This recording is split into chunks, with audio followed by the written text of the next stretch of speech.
ইব্রাহিম ইসলামের স্ত্রী হাজরা ইসলাম বললেন যে কে আপনি কে, যে আমাদের পরেই প্রয়োজন, আমাদেরকে পানি দান করেন। তখন যখন এরকম হাজরা আলাইহিস সালাম যখন সেখান থেকে নেমে মারওয়া থেকে নেমে যখন ওই মক্কার বাইতুল যে মসজিদে হারাম যে তার পাশে আসলেন, যে মসজিদে হারাম ওই সময় কোনো চিহ্ন ছিল না, ওই যে নূর ইসলামের প্রাবরে সেটা শেষ হয়ে গেছে, চিহ্ন ছিল না। তার পাশে যখন আসলেন তখন সেখানে দেখলেন যে একজন ফেরেশতা মানুষের আকৃতিতে, সে তার যে পা আছে এই পাকে সেখানে মাটির মধ্যে আঘাত করলেন, আঘাত করার পরে অথবা তার যে ঢানা ছিল ঢানা দিয়ে আঘাত করলেন, আঘাত করার পরে সেখান থেকে পানির পরা বের হতে লাগলো, পানি বের হতে লাগলো। সুবহানাল্লাহ। যখন পানি বের হতে লাগলো তখন এরকম হাজরা সাল্লাম খুব খুশি হয়ে গেলেন। তখন ওই হাজরা সাল্লাম বললেন আপনি কে, যে আপনি আমাদের সাহায্য করার জন্য আসছেন? তখন উনি বললেন আমি একজন ফেরেশতা, আমি জিবরাইল, আমি আসছি তোমাদের সাহায্য করার জন্য। তো তোমাদের এখান থেকে পানির ব্যবস্থা হয়েছে, তোমরা এখন উভয় যে তোমরা মা এবং ছেলে পানি পান করো, এখন তোমাদের কোনো সমস্যা হবে না। এই যে পাশে হলো মসজিদে হারাম, তো এই মসজিদে হারাম তোমার যে স্বামী ইব্রাহিম এবং তোমার ছেলে যে ইসমাইল, এর পরবর্তীতে ওরা আবার এই মসজিদে হারামকে নির্মাণ করবে এবং এখানে ফল ফলাদি আসবে, তোমরা এখানে বসবাস করবে, তোমাদের কোনো সমস্যা হবে না, আল্লাহ তোমাদের সাহায্য করবে। পরবর্তীতে যখন পানি আসলো, পানি আসার পরে এখন পানি বেরোতে লাগলো, তখন ওই হাজরা আলাইহিস সালাম উনি পাশে বাঁধ দেওয়া আরম্ভ করলো।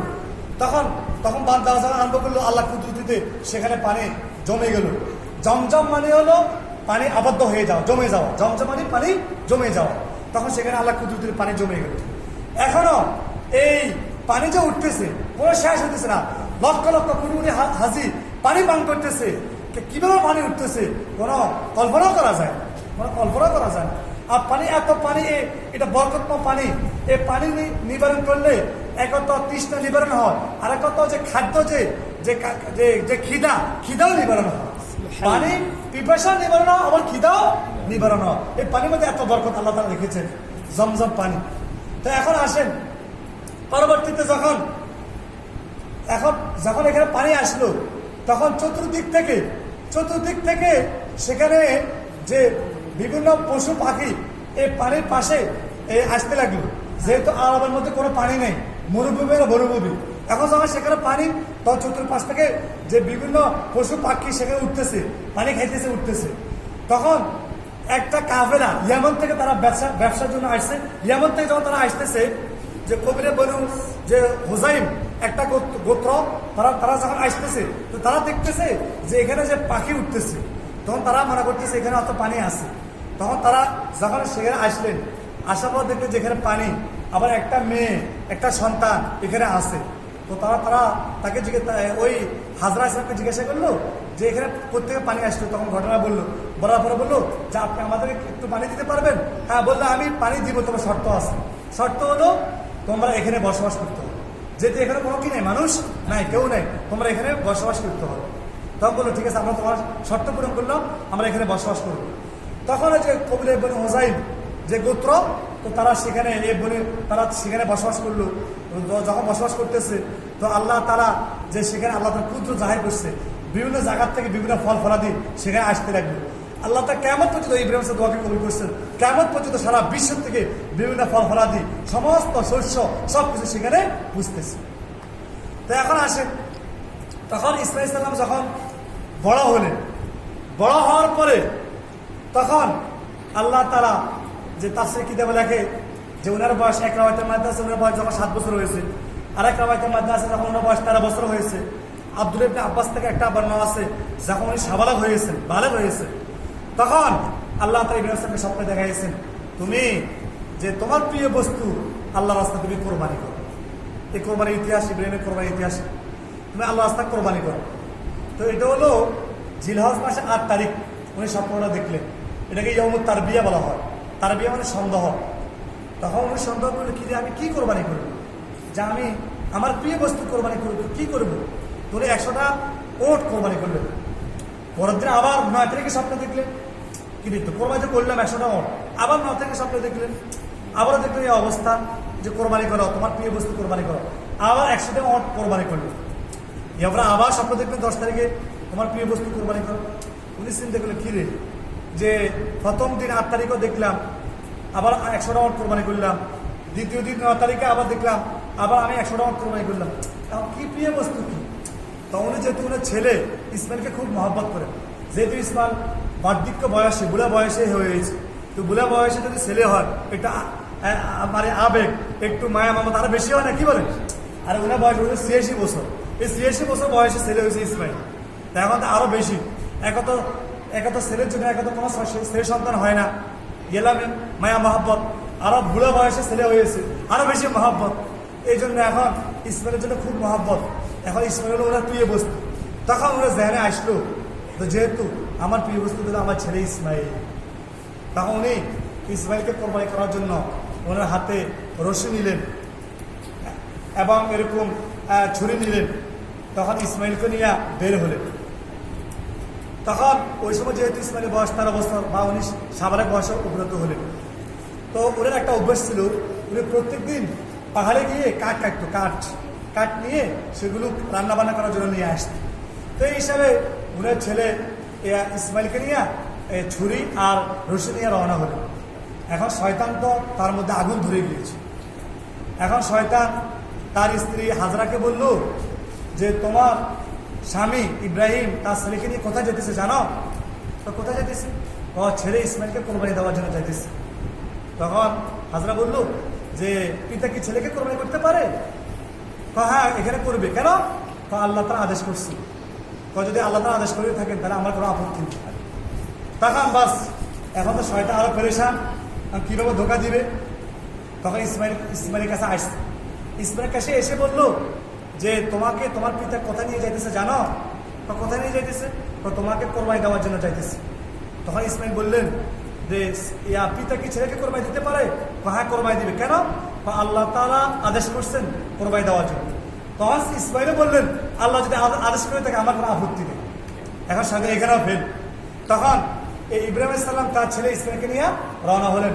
হাতে ছিল কেন ছুরি আর রশি নিয়ে গেলেন ওই যে মিনাতে, যেখানে বর্তমানে কোরবানি করে মিনাতে। যারা হাজি যারা হজ করার জন্য গিয়েছে সেখানে দেখবেন মিনাতে কোরবানি করে, মিনাতে নিয়ে গেছে। এখন যখন সেখানে নিয়ে গেছেন, এখন শয়তানে এখন তো পরেশান, কি করবে? আবার ইব্রাহিমকে ধোকা দেওয়ার জন্য ইব্রাহিমের কাছে আসছে। তো বলতেছেন যে এই তুমি যে স্বপ্ন দেখছো আমি তোমাকে নিষেধ করতেছি, এটা আল্লাহ তাআলার পক্ষ থেকে স্বপ্ন না, এটা শয়তানে তোমাকে দেখাইছে, শয়তানে তোমাকে দেখাইছে। অতএব তুমি ছেলেকে কোরবানি করিও, তুমি ছেলেকে কোরবানি করিও। এখন ইব্রাহিম তো যেহেতু নবী, উনার জেহেনের মধ্যে ঢেলে দিয়েছে এই শয়তান, এ কি শয়তান। তখন ইব্রাহিম আলাইহিস সালাম সাথে সাথে এটাকে বলা হয় জামরায়ে আকাবা, যে বর্তমানে হাজিরা যে পাথর নিক্ষেপ করে, তিনটা স্থান আছে যে স্থানের মধ্যে বর্তমানে হাজিরা পাথর নিক্ষেপ করে, 7টা কঙ্কর, 3 সাথে 21টা পাথর নিক্ষেপ করে। জামরা আকাবা, জামরা উলা, জামরা ওস্ত, যে 3 জায়গাতে ইব্রাহিমকে শয়তানে ধোঁকা দিয়েছে। আল্লাহ তাআলা কিয়ামত পর্যন্ত এটাকে ওয়াজিব বানিয়ে দিয়েছে হাজিদের জন্য। তো দেখেন এখন এরপরে পরবর্তীতে যখন ইব্রাহিম আলাইহিস সালামকে শয়তান ধোঁকা দেওয়ার জন্য আসছে, যখন ইব্রাহিম আলাইহিস সালাম বুঝতে পারলেন এই শয়তান, তখন উনি 7টা কঙ্কর এই শয়তানের দিকে নিক্ষেপ করলেন, শয়তান চলে গেল। আবার যখন জামরা আকাবার থেকে যখন জামরা উলে আসলেন, আবার সেখানে শয়তান আসলো, আবার উনি 7টা কঙ্কর নিক্ষেপ করলেন। আবার এখান থেকে যখন জামরা উস্ত যেখানে আসলেন, আবার সেখানে যখন শয়তান এরকম তাকে বাধা দেওয়ার জন্য আসছে, আবার ইব্রাহিম 7টা কঙ্কর নিক্ষেপ করলেন। আল্লাহ তাআলার কাছে এটা পছন্দনীয় হলো, আল্লাহ তাআলা কিয়ামত পর্যন্ত সমস্ত হাজিদের জন্য এটাকে ওয়াজিব করে দিয়েছে। কত বড় নেয়ামত এটা। তো দেখেন পরবর্তীতে যখন মিনাতে নিলেন ইসমাইল আলাইহিস সালামকে ইব্রাহিম আলাইহিস সালাম, তো নেওয়ার পরে সেখানে নেওয়ার পরে এখন যখন সেখানে নিলেন, তখন ইব্রাহিম আলাইহিস সালাম ইসমাইলকে বললেন যে আব্বু, যা আমি আল্লাহর পক্ষ থেকে আদেশ পেয়েছি তোমাকে আমি কোরবানি করব, তোমার মতামত কি? আল্লাহ তাআলা আমাদের উল্লেখ করছে রব্বি হাবলি মিনাস সালিহিন ফালাম্মা বালাগা মাআহু সাইয়া قال يا بني إني أرى في المنام أني أذبحك فانظر ماذا ترى قال يا أبت افعل ما تؤمر ستجدني إن شاء الله من الصابرين। প্রথমে উনি যে পুত্রের জন্য নেক্সট সন্তানের জন্য দোয়া করলেন, নেক্সট সন্তান দোয়া করলেন 86 বছর বয়সে ইসমাইল আলাইহিস সালামকে।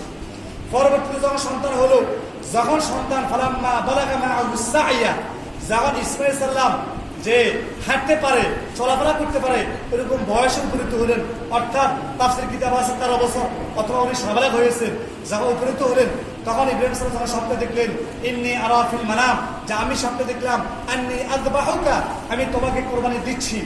ফানজুর মাযা তারা, তখন বললেন হে আমার ছেলে ইসমাইল, তোমার মতামত কি? এখন কি আমি তোমাকে কোরবানি করব? তুমি কি রাজি আছো? যেহেতু এটা আমি আমার নিজের পক্ষ থেকে করতেছি না, আল্লাহর পক্ষ থেকে আমি আদেশ পেয়েছি, তোমার মতামত কি? তো দেখেন বাপ বেটা, বাপ বেটা, বাপ যেরকম বেটাও সেরকম। তো এখন আসেন, বেটা বলতেছে যে আব্বু, আপনাকে আল্লাহ তাআলা যে আদেশ দিয়েছে আপনি সে আদেশ পালন করতে থাকুন, আমি ধৈর্য ধারণ করব, আপনি আমাকে ইনশাআল্লাহ ধৈর্যধারণকারীদের মধ্য থেকে আপনি আমাকে পাবেন। উনি আল্লাহর প্রতি আস্থা রাখছে, ইনশাআল্লাহ আপনি আমাকে ধৈর্যধারণকারীদের মধ্য থেকে পাবেন। এভাবে বলেন নাই যে আমি ধৈর্য ধারণ করবো, এভাবে বলেন না, বলছে আপনি আমাকে যারা ধৈর্য ধারণ করে এদের মধ্য থেকে পাবেন। মানে ওনার মধ্যে অহংকার আসলেন যে আমিও ধৈর্য ধারণ করব। قال ستجدني إن شاء الله من الصابرين فلما أسلم وتله للجبين।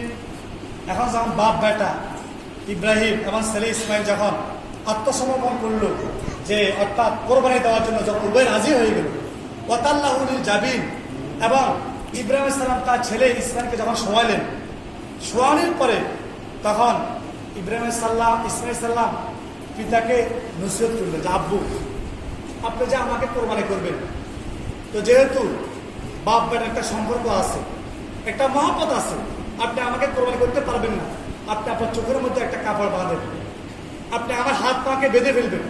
যদি আপনি আমার হাত পাকে না বাঁধেন, তাহলে আমি যখন চটপট করতে থাকবো তা আমার রক্ত আপনার গায়ের মধ্যে পড়বে, আপনি একজন নবী, এই জন্য আপনি আমার হাত পাকে বেঁধে ফেলবেন, আর আপনি আমার চক্ষুগুলোকে বেঁধে ফেলবেন। যদি আপনি চক্ষুগুলোকে না বাঁধেন তা আপনার আমার চেহারার দিকে তাকালে আমার মহাব্বত আপনি কোরবানি করতে পারবেন না, আপনার চক্ষুকে বেঁধে ফেলবেন, আমার চক্ষুকে বেঁধে ফেলবেন, আর আমাকে এরকম হাত পাকে আমার বেঁধে ফেলবেন। তখন বাস পিতা খুব খুশি হয়ে গেল, তখন বাস ছেলেকে বেঁধে ফেললো, যখন রাখলো, প্রথমে তাফসীর কিতাবে আছে যখন শোয়ালেন, এখন যখন তাকে জবাই করবেন, আল্লাহ তার কুদরতি একটা পিতল তার গলা মধ্যে এভাবে পড়ে গেল। যতই জবাই করে, শুধু জবাই করে, কোনো এরকম জবাই হইতেছে। এমন কোন তাফসীর কিতাবে আছে উনি যখন এরকম রাগান্বিত হয়ে যখন ছুরিকে নিক্ষেপ করলেন, একটা পাত্রের মধ্যে পড়লো, পাথর সাথে সাথে দ্বিখণ্ডিত হয়ে গেল, কিন্তু ইসমাইল কোনো ছুরি আঘাতে কোনো এরকম জবাই হইতেছে। পরবর্তীতে এখন আবার ওই তাফসীর কিতাবে আছে আবার ইসমাইলকে কাঁধ করে শোয়াইলেন, অর্থাৎ তার যে কপাল আছে এরকম উপরে হইয়া তার কাঁধের উপরে এইভাবে আবার ছুরি করতে লাগলেন। এখন যে পৌঁছাইতেছেন, তখন একটা গায়েব একটা আওয়াজ শুনলেন, জিবরাইল সাল্লাম একটা আল্লাহ তাআলার পক্ষ থেকে একটা দুম্বা নিয়ে আসলেন। ওই দুম্বা ওই ইব্রাহিম সাল্লাম ছুরির নিচে পড়লো, সাথে সাথে কি ওই দুম্বা জবাই হয়ে গেল। এখন যখন ইব্রাহিম সাল্লাম যখন চোখ খুললেন, দেখলেন ইসমাইল পাশে দাঁড়ায় রয়েছে, তার সামনে একটা দুম্বা জবাই হয়ে গিয়েছে। এই আল্লাহ তাআলা এই কিয়ামত পর্যন্ত এই কোরবানিকে উম্মতের জন্য ওয়াজিব করে দিয়েছে। এই জন্য এটা আমাদের জন্য একটা সুসংবাদ যে আমাদের জাতির পিতা ইব্রাহিমের মাধ্যমে আমরা হজ পেয়েছি, হজের বিধিবিধান পেয়েছি, এবং আমরা কোরবানি পেয়েছি। আর এমন কোরবানি পেয়েছি যেটা আমি গত সপ্তাহে আপনাদেরকে আলোচনা করছি, যে কোরবানি আল্লাহ তাআলা কোরবানি ঘোষণা করছেন, ওয়ালিকুল্লি উম্মাতিন জাআলনা মানসাকাল ইয়াযকুরু ইসমাল্লাহি আলা মা রাযাকাহুম মিন বাহিমাতিল আনআম। আল্লাহ তাআলা প্রত্যেক জাতির জন্য এই কোরবানিকে আল্লাহ তাআলা নির্ধারণ করে দিয়েছেন, এবং আল্লাহ তাআলা বলেছেন যে আমি তোমাদেরকে যে কোরবানি পশু যে নিয়ামত দান করছি, তোমরা এই কোরবানি পশু যখন জবাই করবা তখন তোমরা আল্লাহর নাম স্মরণ করো, আল্লাহর নামে তোমরা কোরবানি পশুকে জবাই করো। তাহলে এই কোরবানি নতুন না, আদম আলাইহিস সালাম থেকে নিয়ে প্রত্যেক জাতির জন্য এই কোরবানি এটা অবধারিত ছিল, ওয়াজিব ছিল। আল্লাহ তাআলা যে আদম আলাইহিস সালামের জমানার মধ্যে যে কোরবানি, সেটা কোনো খাওয়ার জন্য ছিল না, সেটা এরকম আপনাদের আমি আলোচনা করলাম, সেটা একটা এরকম মরুভূমির মধ্যে সেখানে রেখে আসতো, আসমান থেকে আগুন এসে সেখানে জ্বালিয়ে পড়িয়ে দিত, যার কোরবানি কবুল হতো জ্বালিয়ে পড়াই দিত আসমান থেকে আগুন এসে। কিন্তু আল্লাহ তাআলা আমাদের জন্য কোরবানিকে এমন করে দিয়েছেন, যদি আল্লাহ সব কিছুর জন্য আমরা কোরবানি দিই, আল্লাহ তাআলা আমাদের কোরবানিকে কবুল করবেন। আবার কোরবানি গোশত আমাদের জন্য খাওয়া বৈধ করে দিয়েছে। আগে বৈধ ছিল না, এখন আমাদের জন্য কি করে দিয়েছেন? বৈধ করে দিয়েছে। কত বড় নেয়ামত। আল্লাহ তাআলা কোরআন মাজিদের মধ্যে এই কোরবানির ফজিলত সম্পর্কে একটা আয়াত আল্লাহ তাআলা ঘোষণা করছেন, একটা সূরা অবতীর্ণ করছেন, ইন্না আ'তাইনাকাল কাউসার ফাসাল্লি লিরাব্বিকা ওয়ানহার ইন্না শানিআকা হুয়াল আবতার। এই সূরার প্রেক্ষাপট আছে। এখন আমার যেহেতু সময় কম, আজকে আমার সময় একটু 10 মিনিট আপনাদের লেট হবে। সময় যেহেতু কম, আমার বিষয়বস্তু বেশি, যেহেতু সামনে আগামী মঙ্গলবারে হয়তো এই দিবাগত রাত্রিতে চাল উঠতে পারে, এই জন্য আলোচনা একটু বেশি, এই জন্য আমি আপনাদের সামনে আলোচনা করব। তো এখন আমি সংক্ষেপে বলতেছি, ইন্না আ'তাইনাকাল কাউসার, এই সূরার শানানুজুল বাদ দিয়া শুধু অর্থ বলবো যে হে নবী, আমি আপনাকে কাউসার দান করেছি। কাউসার মানে এটা কয়েকটা তাফসীর আছে। একটা হলো হাউজে কাউসার, একটা হলো যে দুনিয়া বা আখিরাতের কল্যাণ আমি আপনাকে দান করছি। যেটা হাউজে কাউসার মানে হলো কিয়ামতের ময়দানে আল্লাহ তাআলা, আল্লাহ নবী সমস্ত উম্মতদেরকে হাউজে কাউসারে পান করাবেন। যখন হাউজে কাউসারে পান করাবেন, কিয়ামত পর্যন্ত আর কোনো পিপাসা লাগবে না। এই হাউজে কাউসার দান করছি। ইন্না আ'তাইনাকাল কাউসার ফাসাল্লি লিরাব্বিকা ওয়ানহার, হে নবী, আপনি আপনার রবের উদ্দেশ্যে, সন্তুষ্টির উদ্দেশ্যে আপনি নামাজ আদায় করুন, নামাজ পড়ুন। ওয়ানহার, আপনি কোরবানি করুন। ওয়ানহার মানে আপনি কোরবানি করুন। এখন আসেন, কোরবানি শব্দটির অর্থ কি? কোরবানি উর্দু বলেন, বাংলা ভাষা বলেন, যত ভাষা আছে ফার্সি ভাষা বলেন, এই কোরবানি আরবি কোরবান শব্দ থেকে নির্গত হয়েছে। কোরবান শব্দ হলো আল্লাহ তাআলার নিকট অর্জন করা। শরীয়তের পরিভাষা কোরবান বলা হয় জিলহজ মাসের 10, 11, 12 এই 3 তারিখে আল্লাহ তার সন্তুষ্টির উদ্দেশ্যে যে আল্লাহ রাস্তায় পশু কোরবানি করাকে কোরবানি বলা হয়। এখন আসেন, কোরবানির ব্যাপারে আল্লাহ তাআলা অন্য আয়াতের মধ্যে ঘোষণা করছেন, কুল ইন্না সলাতি ওয়া নুসুকি ওয়া মাহইয়ায়া ওয়া মামাতি লিল্লাহি রাব্বিল আলামিন। হে নবী, আপনি মানুষকে বলে দিন, ইন্না সলাতি, নিশ্চয় আমার নামাজ, ওয়া নুসুকি, আমার কোরবানি। ইন্না সলাতি ওয়া নুসুকি, এর নুসুক মানে কোরবানি। কোরবানি কোরআন মাজিদের মধ্যে কয়েকটা শব্দ আছে। একটা হলো নুসুক, নুসুক নাসিকাতুল বহুবচন। নুসুক মানে আল্লাহ রাস্তায় কোরবানি করা। নুসুকের 3টা অর্থ আছে। একটা অর্থ হলো আল্লাহ রাস্তায় কোরবানি করা, আরেক অর্থ হলো হজের বিধিবিধান, আরেক অর্থ হলো ইবাদত। তো এখানে কোরবানি নুসুক মানে হলো আল্লাহ রাস্তায় কোরবানি করা। তারপরে কোরবানির শব্দ আরেক শব্দ আছে হাদিসের মধ্যে আছে উজহিয়া। উজহিয়া মানে কোরবানি করা, কোরবানির পশু।